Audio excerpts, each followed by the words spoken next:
bawat isa.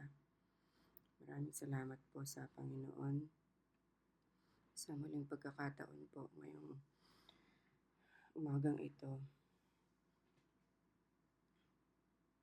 Sige po, akin po munang basahin ang ating mensahe bago po tayo manalangin. Amen. Mga Kawikaan, chapter 7. Aking anak, salita ko sana ay ingatan. Itanim sa isip at huwag kalimutan. Ang utos ko ay sundin mo upang mabuhay ng matagal. Turo ko'y pahalagahan tulad ng iyong mga mata. Ito'y itali mo sa iyong mga kamay at sikapin mong matanim sa iyong isipan. Ang karunungan ay ituring mo na babaeng kapatid at ang pangunawa na may kaibigang matalik. Pagkat ito ang sayo'y maglalayo sa babaeng mapangalunya nang di ka mabighani ng matamis niyang pananalita. Ako ay dumungaw sa bintanang bukas at ako'y sumilip sa pagitan ng rehas. Ang aking nakita ay maraming kabataan, ngunit may napansin akong isang mangmang. Naglalakad siya sa may panulukan at tinutungoy sa babaeng tahanan. Tuwing sasapit ang gabi, ito'y kanyang ginagawa sa ilalim ng hating gabi kapag tulog na ang madla. Ang babae ang sa kanya'y sumalubong sa pintuan, mapang-akit mapaninlang sa masagwang kasuotan. Maingay ang kanyang boses, kilos niya ay maharot, di matigil sa tahanan, di mapigil sa paglibot. Ngayoy sa lansangan, maya-maya'y sa liwasan. Walang ano-ano'y sa panulukan, doon siya nag-aabang. Lalaki kanyang susunggaban at pupupugin ng halik, at ang kanyang sasabihing punong-puno ng pang-aakit. Nasa amin ngayon ang marami kong mga handog, at tatapos ko lang tupdin ang panata ko sa Diyos. Ako ay narito upang ika'y salubungin, mabutit nakita kita pagkatapos kong hanapin. Ang aking higa ay sinapnan ko ng makapal, linong buhat sa Ehipto, ba't iba ang kulay. Ito'y aking winisikan ng pabangong mira, bukod pa sa alo at pabangong kanela. Halika at bigyan daan, damdamin ng isa't isa. Ang magdamag ay ubusin sa paglasap ng ligaya. Ako ay nag-iisa, asawa ko'y nasa malayo, pagkat siya ay umalis sa ibang lugar nagtungo. Marami ang baon niyang salapi, pagbilog pa ng buwan ang kanyang pag-uwi. 21. Sa salitang mapang-akit, ang lalaki ay nahimok. Sa matamis na salita, damdamin niya ay nahulog. Maamo siyang sumunod sa babae at pumasok. Parang bakang kakatayin, sa matador ay sumunod. Nailap na usa sa patibong ay nahulog. Hanggang sa puso nito ang palaso ay maglagos. Isang ibong napasok sa lambat ang kanyang makakatulad. Hindi niya namalayang buhay pala ang katumbas. Kaya nga ba, aking anak, sa akin ay makinig, at dinggin mo ang salitang mula sa aking bibig. Huwag mo ngang hahayaang ang puso mo ay maakit, ng babaeng ang tuntunin ay landasing nakalihis. Sapagkat marami na ang kanyang napahamak, at hindi na mabibilang nabuwal sa kanyang yapak. Sa bahay niya'y nagmumula ang landas ng kasawian, tiyak na patungo sa malagim na kamatayan. Amen po, Panginoon, sa pagkabasa ng iyong banal na salita. Hallelujah, Lord Jesus. Hallelujah, Lord Heavenly Father. We thank you, O Lord, sa umagang itong muli, Panginoon, na binigay mong pagkakataon, Panginoon, upang muli mapagnilay-nilayan namin ang iyong banal na salita. Tunay nga pong ikaw ang pinakamakapangyarihan sa lahat na may gawa ng langit at lupa. Patuloy ka po namin sinasambat, pinupuri, sinasampalataya ang tanging pangalan mo, Panginoon. Lord God, pakalinisin mo po ang puso ng bawat isa, lalo na po ang iyong lingkod, Panginoon. Alam namin, Lord God, na marami kaming pagkakasalang nagawa, Panginoon, sa isip, sa salita at sa gawa. At naniniklod kaming humihingi ng kapatawaran, Panginoon, sa lahat ng iyong, Lord God, na nagawa namin, Panginoon. Pakalinisin mo po ang puso ko, Panginoon, maging karapat-dapat sa iyong harapan ngayon, Panginoon, na maghayag ng iyong salita, Lord God. Hindi ko po ito kakayanin, Panginoon, kapag hindi mo ako sasamahan, Panginoon. Kaya, Lord God, banal na Espiritu, ikaw ang siyang manguna, ikaw ang siyang patuloy, Panginoon, na maghayag ng iyong salita. Itago mo po ko yung sa iyong likuran, Lord God, ikaw ang mahayag, Panginoon. Maraming salamat, Lord God, sa wisdom, knowledge, and understanding na ipagkakaloob mo sa iyong mga salita, Panginoon, na patuloy naming malakaran sa aming buhay at may apply namin, Panginoon, at ma-share namin sa aming kapwa, Panginoon. Maraming salamat, Lord, at ikaw na po ang bahala. Bigyan mo po kami ng magandang internet connection, Panginoon, na matapos namin ang gawain ito, Panginoon, na may katagumpayan dahil ikaw ay nasa aming kalagitnaan, Panginoon. Maraming salamat, Lord. All the glory is yours alone. Heavenly Father, we thank you, O Lord, in the mighty name of Jesus, our Christ, our Savior. Amen and amen. Yan, so tayo po ay dadako ngayon sa Proverbs chapter 7. Ano po? At makikita natin dito no yung words and commands ng Panginoon na kailangan nating i-keep habang po talaga tayo ay araw-araw na namumuhay. So sa Proverbs 7, 1 to 3, makikita po natin dito no, kayong sa continuation na no, sa naging topic nung nakaraan ni Pastora Ami about pa rin sa pangangalunya.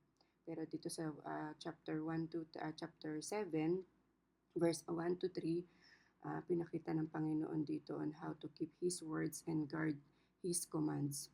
So, sabi nga po niya dito, ingatan ang kanyang salita at itanim sa isip at huwag kalimutan.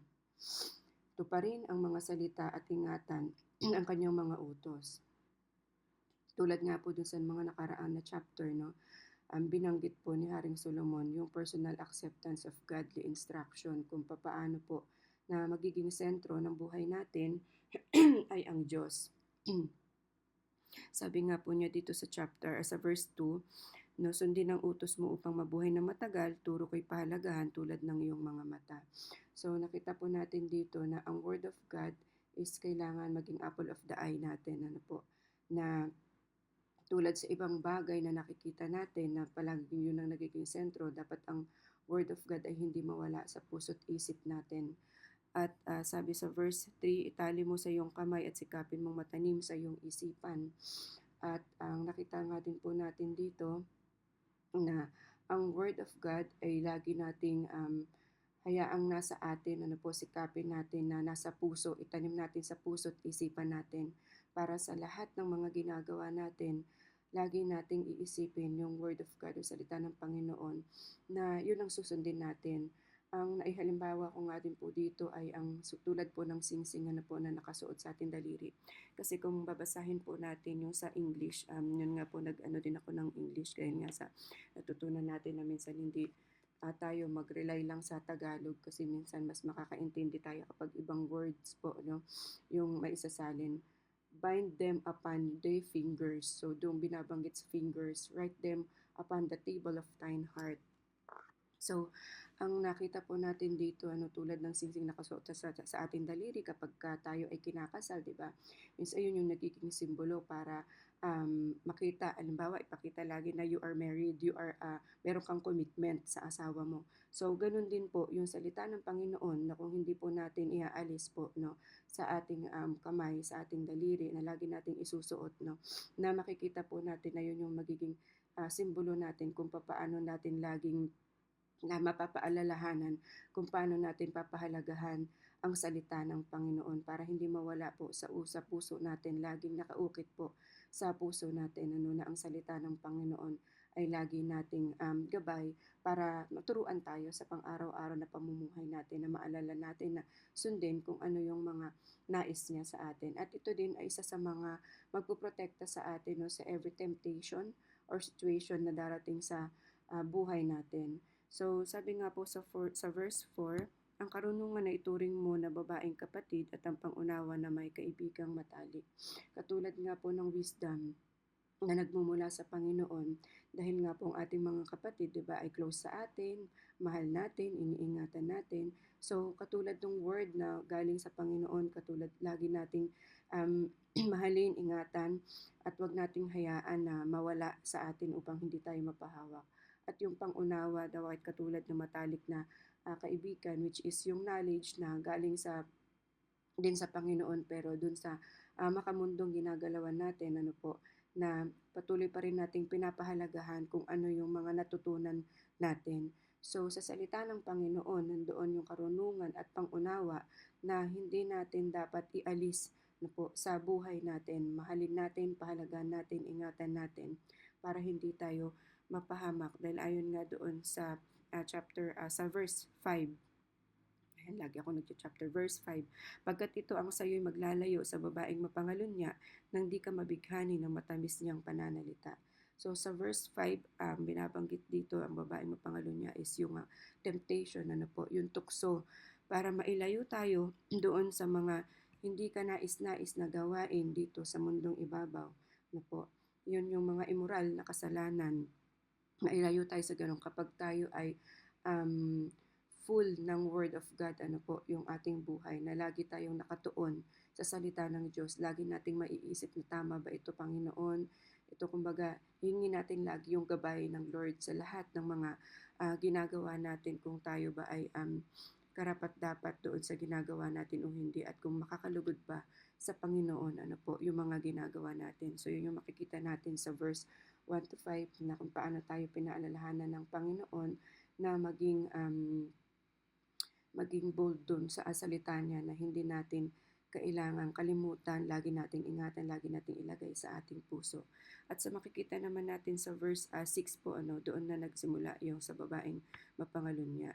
So, basahin po natin yung sa verse 6 to 13 ulit para isahang na lang po explanation. Ako ay dumungaw sa bintanang bukas at ako'y sumilip sa pagitan ng rehas. Ang aking nakita ay maraming kabataan, ngunit may napansin akong isang mangmang. Naglalakad siya sa may panulukan, ang tinutungo niya ay sa babaeng tahanan. Tuwing sasapit ang gabi, ito'y kanyang ginagawa. Sa ilalim ng hating gabi kapag tulog na ang madla, ang babae ang sa kanya'y sumalubong sa pintuan, mapang-akit mapanlinlang sa masagwang kasuotan. Maingay ang kanyang boses, kilos niya ay maharot, di matigil sa tahanan, di matigil sa paglibot. Ngayon sa lansangan, maya-maya'y sa liwasan. Walang ano-ano'y sa panulukan, doon siya nag-aabang. Lalaki kanyang susunggaban at pupupugin ng halik at ang kanyang sasabihin punong-puno ng pang-akit. Ito nga po makikita natin sa verse 6 to 13 na kung saan ang temptation nga po talaga, lalo na sa mga gawain na mga alam naman natin na may mga ganitong gawain ng mga kababaihan or tinatawag na mga prostitute. Kumbaga ako nga po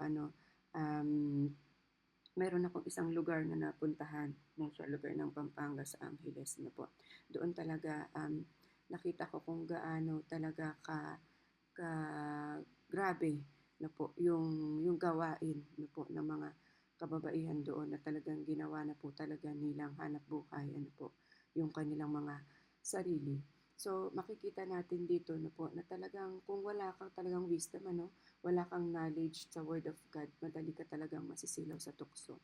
Which is yun na yung kumakapit sila sa patalim, po, para magkaroon sila ng pera or hanap buhay nila. Pero dito sa story po na young man ang tinutukoy, or halimbawa yung kumbaga yung taong mangmang po na wala, kumbaga hindi niya alam, wala siyang alam sa salita ng Diyos. Yun yung madali na maakit na po. So, ang salitang mangmang as yung sa Word of God, na kapag hindi mo isinabuhay po yung salita ng Diyos, hindi mawawala, kumbaga yung hindi mawawala sa iyo yung sa bawat sitwasyon mo na alam mo na kapag meron ka kasing Word of God, diba? Pag meron kang Word of God or salita ng Diyos, alam mo sa bawat sitwasyon po, alam mo kung papaano mo malalabanan. Kasi kapag ka talagang hindi ka nag-aaral ng salita ng Diyos, or hindi ka believer ng salita ng Diyos, talagang madali kang madadala sa mga lust of the eyes, lust of the flesh. So, yung particular po na sinasabi ni Haring Solomon, na importante po yung pagtuturo talaga sa Word of God.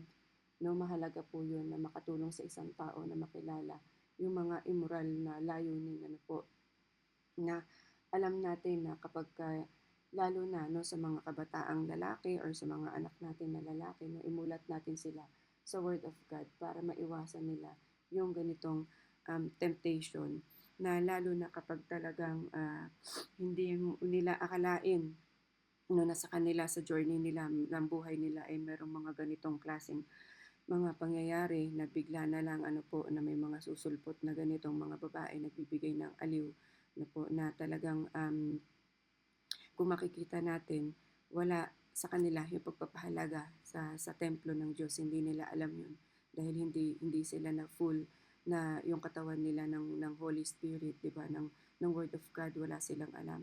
So ang nangyayari po no dito na yung kanilang mga sarili ay hindi nila pinapahalagahan.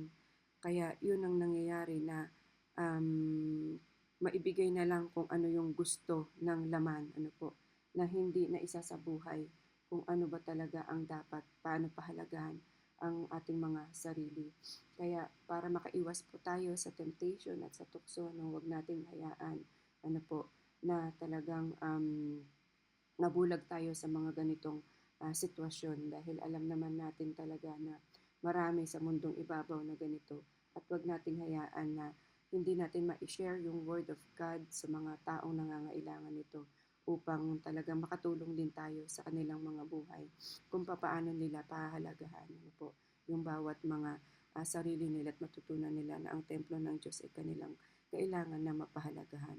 So sa verse 14 to 23, nasa amin ngayon ang marami kong mga handog. Katatapos ko lang tupdin ang panata ko sa Diyos. So ito ginamit pa ang kanyang mga ginagawa na patungkol sa Panginoon na kunwaring Kristiyano, ano po, uh, pero hindi naman isinasa puso.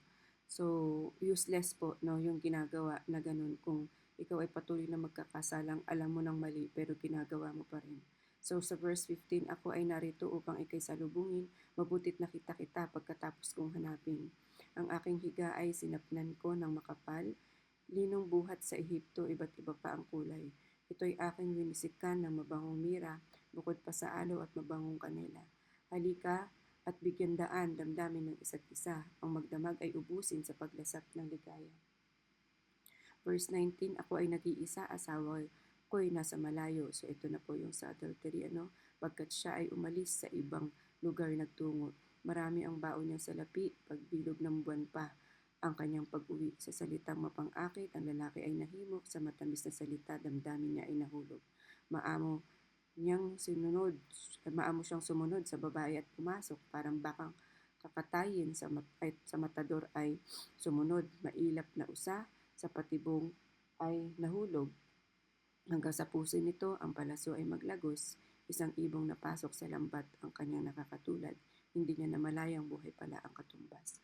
So, ayan makikita po natin dito no, na ang babaeng Kristiyanong mapagkunwari, ang nakita ko dito, no, mapaglinlang na Kristiyano sa nguso, hindi sa puso. Ano po, na patuloy na nabubuhay sa kasalanan, sa kasinungalingan, ano po, na kung ang kanyang mga asawa ay naghahanap buhay ng maayos, ang kanyang iginaganti ay hindi maganda, ano po.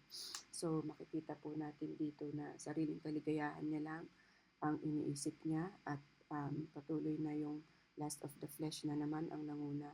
So hindi good works or hindi good deeds na po ang makikita sa kanya na sinasabi niyang yung panata niya ay katatapos niya lang gawin pero ayun na naman, bumalik na naman sa kasalanan. Yun pa rin yung kumbaga pray ka ng pray or hiling ka ng hiling sa Panginoon or gumagawa ka ng mabuti pero kaakibat nito ay puro kasamaan pa rin ano po ang pinapakita mo. So hindi isinasa puso ang salita ng Panginoon. So as a Christian, di ba, sa atin makikita kung paano natin susundin ang banal na salita ng Panginoon. So nandito yung panloloko, di ba? Kung may mga taong nanloloko, may taong nagpapaloko, di ba? So nakikita natin na nandito natin makikita na yung enjoy now, pay later, no po, na masisiyahan ka sa gagawin mong pansamantala.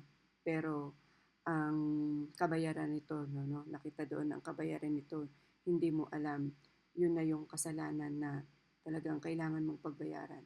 Na kapag hindi mo na isabuhay ang salita ng Diyos, mahuhulog ka talaga sa patibong ano po, ng diablo, ng kaaway.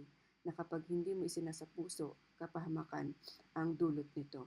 So makita natin dito kung papaano talaga um, pinakita ng Panginoon na kapag wala ang word niya sa ating buhay, ano po, talagang malilin lang tayo, lalo na sa ating ng mga kababaihan o sa mga may asawa, ano po, dun sa malayo ang mga asawa. Ako, based on my own experience talaga, mahirap talaga no mawala ng matagal.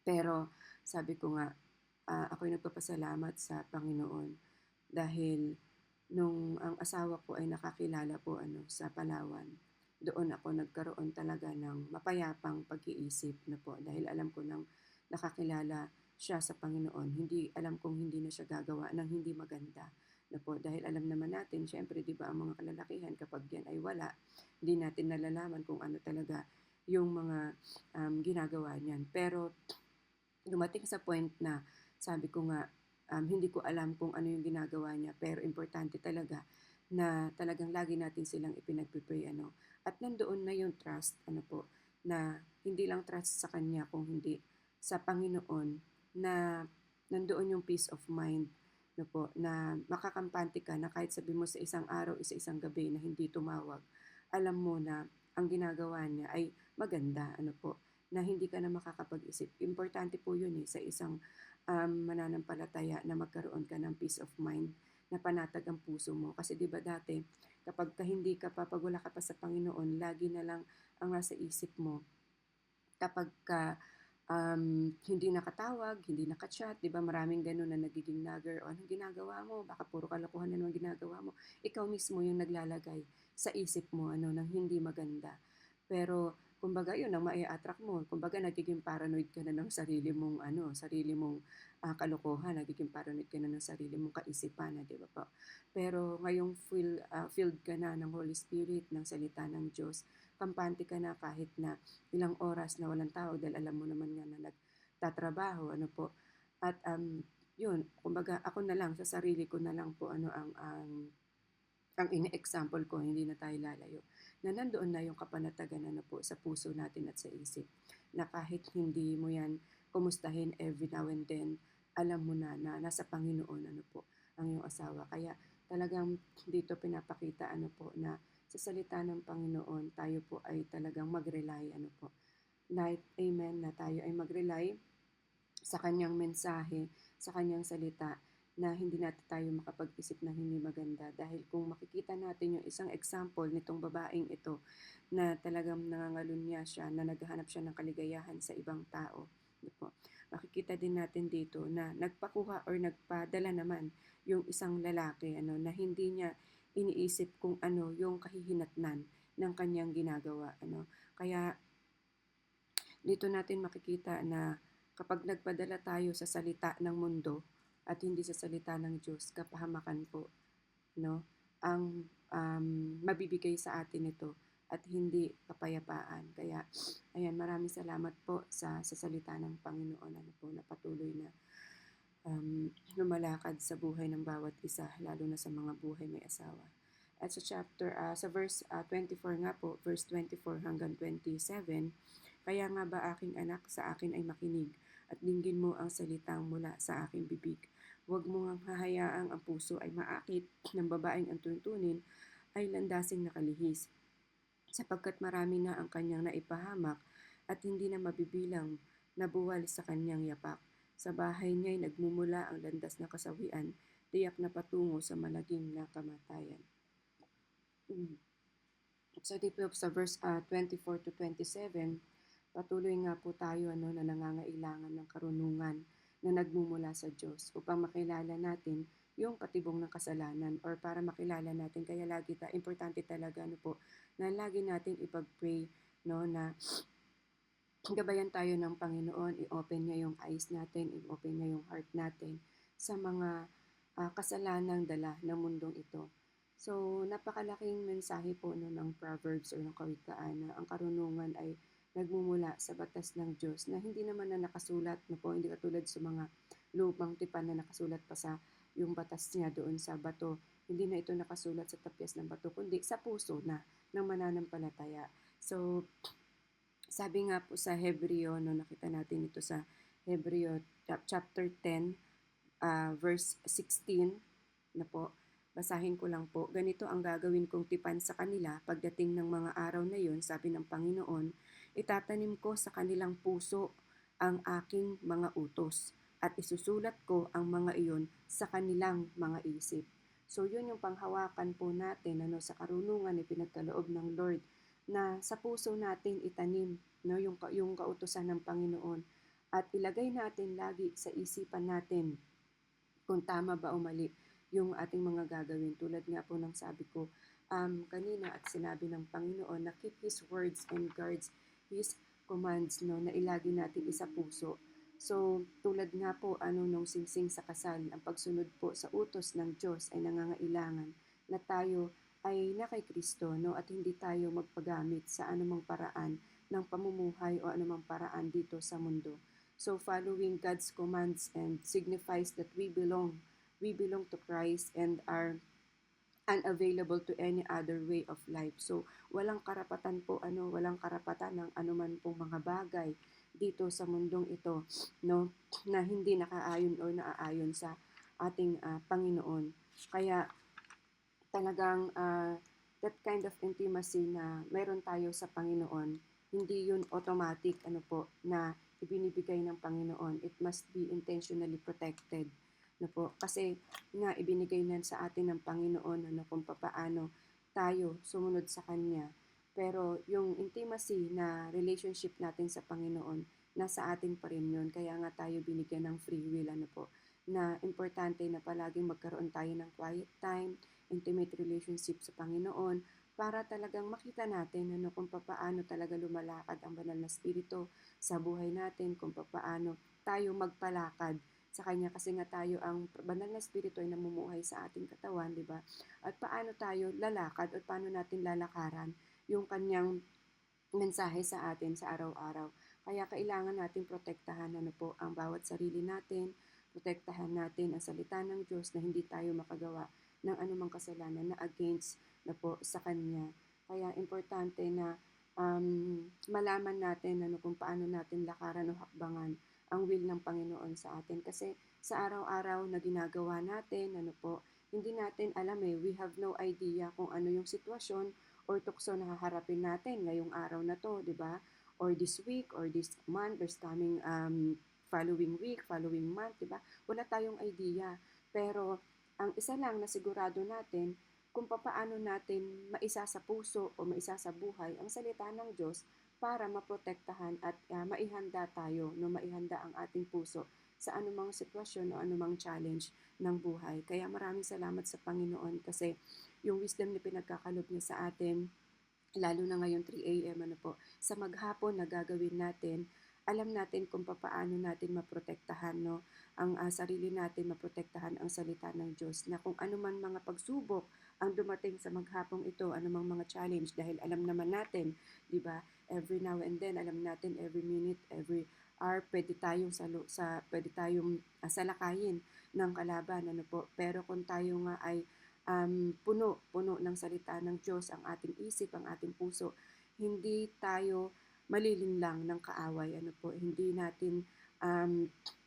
Hindi tayo magpapadala sa kung anumang mga challenges, kahit na mga pagsubok yan, yung mga galit, dahil nga minsan nakakapagsalita tayo hindi maganda, yung temper natin, di ba? Hindi, kumbaga, laging minsan napapasigaw tayo, hindi lang yung sa pangangalunya kumbaga, nandito tayo sa mundong ibabaw na kung saan nandoon yung temptation na magalit ka, temptation na makapagsalita ka ng hindi maganda, di ba?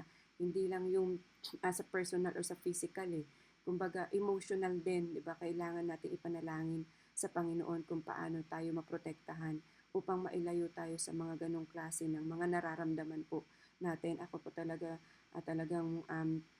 honestly, araw-araw talagang nakikibaka ako sa ganyan temper na yan, dahil nga minsan, di ba, yung mga anak natin hindi agad sumusunod, or minsan may mga salita ka na hindi nila nauunawaan o hindi nila agad pinapakinggan, di ba? Minsan talagang yung pananalita, di ba, yung temper na buti na lang, Lord, ikaw po talaga ang yumanguna sa akin. Parang laging ganun na, please, bigyan mo ako ng mahabang pasensya na itong temptation na ito, itong tukso na to, yung pagkagalit, mawala sa puso ko, ganun. Talagang laging nandyan yung pagprotekta ng Panginoon. Kaya maraming salamat po sa Panginoon sa wisdom, knowledge, and understanding na pinagkakaloob niya sa atin araw-araw. So, ang maiwan ko lang po sigurong salita or question dito sa atin, no, paano natin maisa sa puso o maisa sa buhay ang salita ng Diyos upang maprotektahan tayo or handa ang puso natin sa anumang sitwasyon o challenge ng buhay natin. Paano natin maihahanda o isabuhay ang salita ng Diyos ngayong araw na to? Huwag mo po muna tayong lumayo sa ibang araw ngayong araw na to or sa mga darating pa na panahon. Yan lamang po ang mensahe ng ating Panginoon. Sige po, tayo po ay manalangin. At kung ako po ay mayroong mga kulang pa, nandiyan po kayo para po itipunan, lalo na po ang ating pastora. Amen po. Hallelujah, Lord Jesus. Father God, I thank you, Lord God, for the wisdom, knowledge, and understanding sa mga salita mo ngayong oras na to sa Proverbs 7, Panginoon.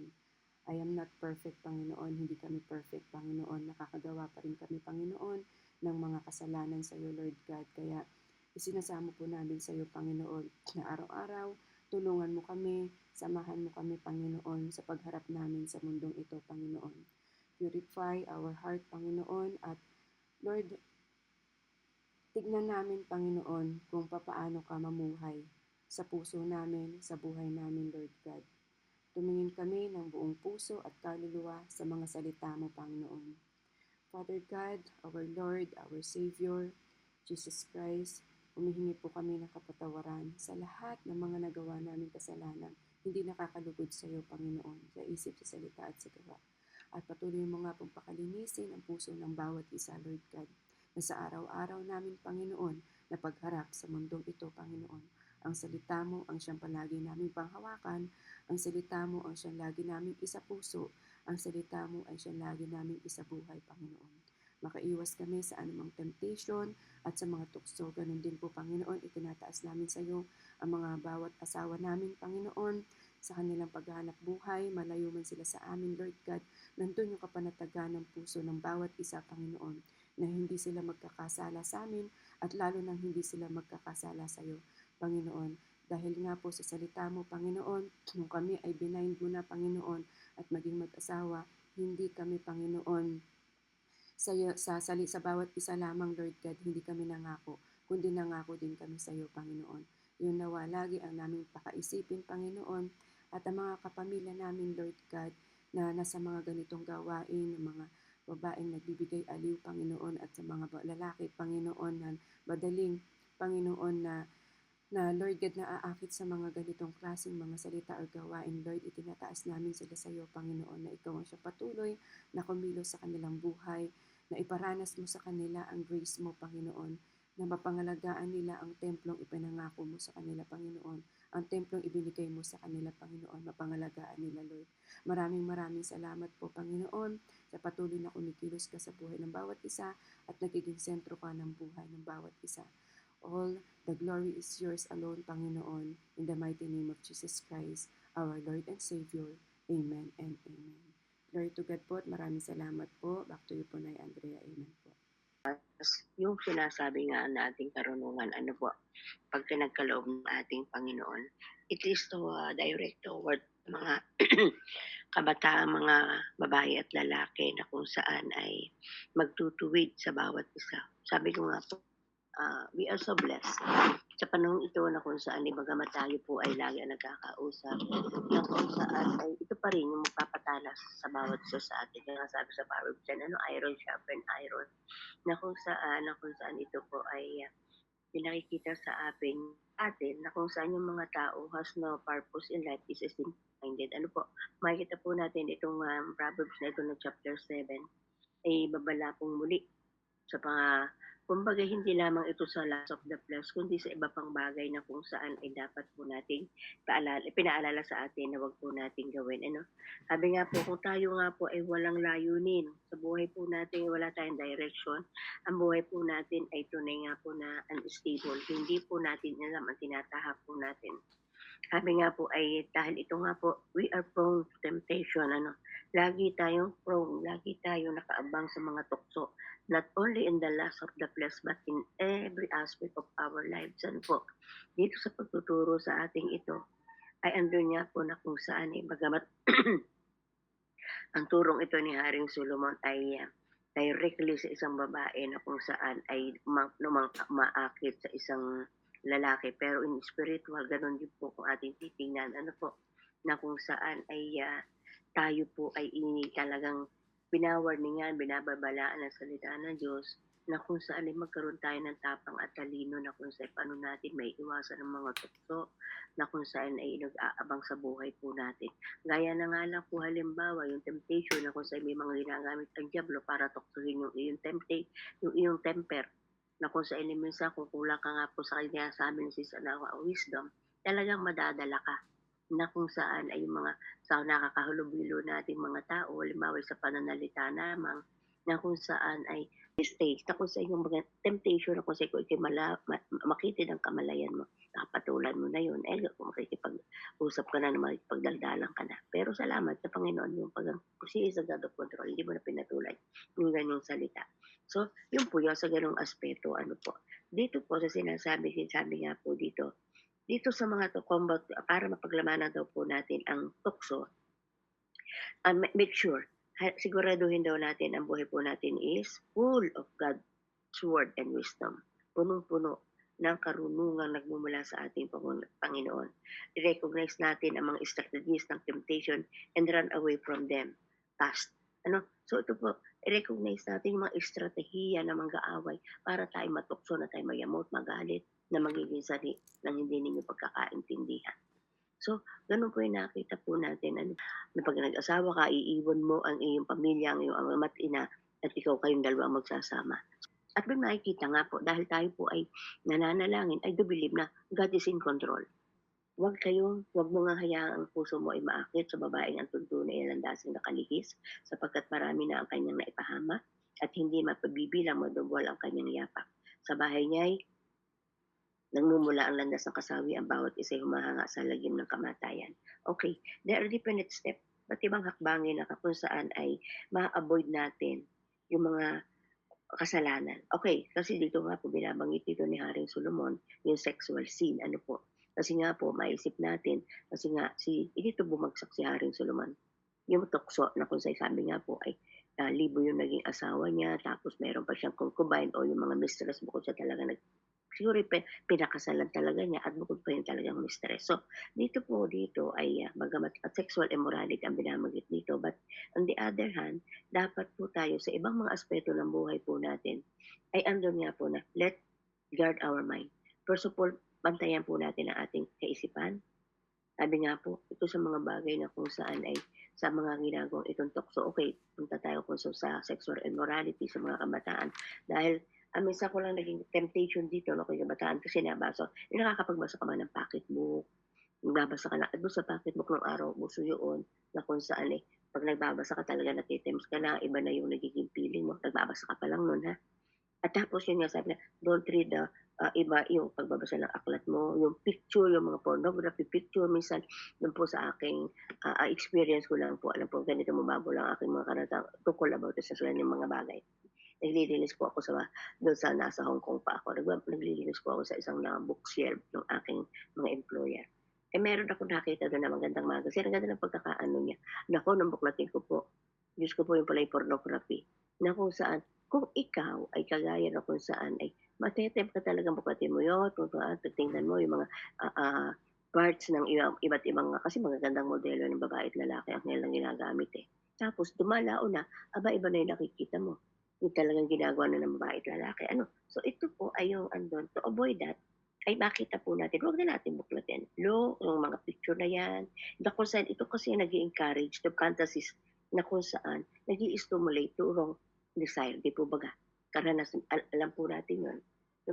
Yung wrong desire, lalo na po sa may mga babae at lalaki mag-asawa, na kung saan ay, ito yung magtetem para gumawa ng mga bagay. At parang gusto mo, isisiksik na ng diablo sa kaisipan mo, ay, ano yun, gawin mo yun. Yung mga magsisiksik na, yun na yung subukan mong gawin. Di ba? Naano na po yan. Na kung saan ay encourage fantasy that stimulate the wrong desire, which is true po. Pangalawa po ay yung keep away from setting and friends to tempt you to sin. So yung mga kahalubilo natin, na kung saan ay halimbawa nga po sa isang okasyon na kung saan ay kaya nga po minsan sa amin pong, hindi po ako dumadalo na sa halimbawa kasi nagsusumba nga po ako. 'Pag nagsusumba may mga outing, picnic, ayun ngayon magka-summer, may mga outing, may mga party-party. Eh, ako po ay hindi ako nadalo dun kasi alam ko pagdating dun sa lugar na yun magkakaroon ng inuman. May inuman diyan, may mga dalang may alak at 'pag naandun na inuman na yun maglalaswa ng kilos, na kung sa sabi nga po, hindi na yun angkop sa bawat isa sa atin na sinabi nga ng Bible sa Roma na, "Do not, form and kumbaga huwag na tayong makihalubilo sa takbuhan ng mundong ito." So, alam mo na yun.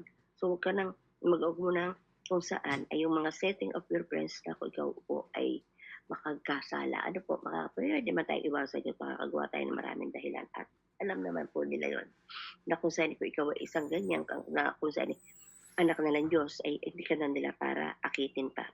Sabi nga po dito, don't think only at the moment. Sa mga sandaling yun na kung saan ay kayang-kaya mo na kung saan matiokso ko pero sa sandaling iyon kailangan nga po i-apply nga po talaga natin yung magiging ano bang sabi nga, yung focus tayo in the future. Kung makihalubilo ka ngayon, ano magiging epekto niya sa hinaharap? Dadating yung panahon, okay, alam natin na ang Diyos ay mapagpatawad. Pero alam mo ng mali, papasukin mo pa, sabihin mo naman baka iaano mo yung 1 January na, si Lord naman pagtatawarin ako. But somehow nagpapaalala ng Panginoon, anak hindi mo dapat yan, alam mo na yung salita ng Diyos, bakit papasukin mo pa? Kaya nga ang sabi po dito, don't think only at the moment, kundi focus on the future. Ano yung magiging, sabi nga po, yung consequences na magaganap. Kaya nga po, sabi nga po, today, thrill may lead you tomorrow's ruin. Ngayon ay nag-isang pagpapakita sa atin yung kung ano ang magaganap sa, kumbaga, today, thrill, kumbaga, umahamon sa atin kung ano yung magiging kinabukasan natin.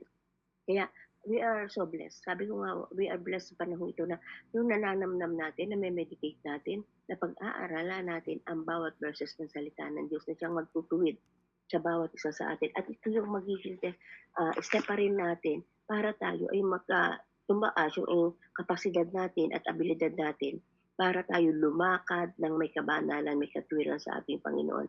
Na kung saan ito yung hangiran na ating Panginoon na yung karunungan na yun na handling, paano natin nahawakan yung lahat ng ating pakikisalamuha sa bawat isa sa atin na kung saan ito po yung magkakaroon nga po ng correct decision tayo in the future na ngayon na ating pinag-aaral, o teka na pag-aralan namin ito. Yung salita ni God, ito yung nagpaalala sa akin sa ganung salita. So, ito, yung pagtuturo sa atin, bagamat si Hari Solomon dito, pero nakikita na lagi yung literal na sa babae at lalaki na kung saan nagkakaroon ng tukso, but in some other way kung ating pong iaano sa ibang parte ng buhay po natin. Ito din ay tukso, pagpapaalala sa atin upang hindi tayo matempt sa ibang klase ng tukso na gagawin po natin na kung sa'yo wala tayong alam natin. Kasi ang diablo ang nagbibigay nito sa atin. Kaya nga sabi nga po doon sa John 10:10, na parito ang magnanakaw upang marira, magwasak, pumatay. Pero andiyan nga po ang paalala natin, Panginoon, ang buhay, narito ako upang kayong bigyan ng buhay na ganap at kasiyasiya. So, dito po, makita po sa atin. So, sayang nga lang po, tayo yung talagang, sa tayo lang po yung laging lima na kung saan ay nagpapatal, kumbaga sa isang kutsilo, sa isang gamit sa bahay na laging nahahasa, ay tayo nagpapatalasan. Somehow, sana dumating ang panahon na sa ganitong oras at na marami pa po tayo makasama para maunawaan din po natin kung gaano kahalaga ang karunungan nagmumula sa ating Panginoon sa ating pagme-meditate ng kanyang salita. So, purihin po ang Panginoon. Thank you po. Back to you po kay Ma'am Andrea. Thank you. God bless.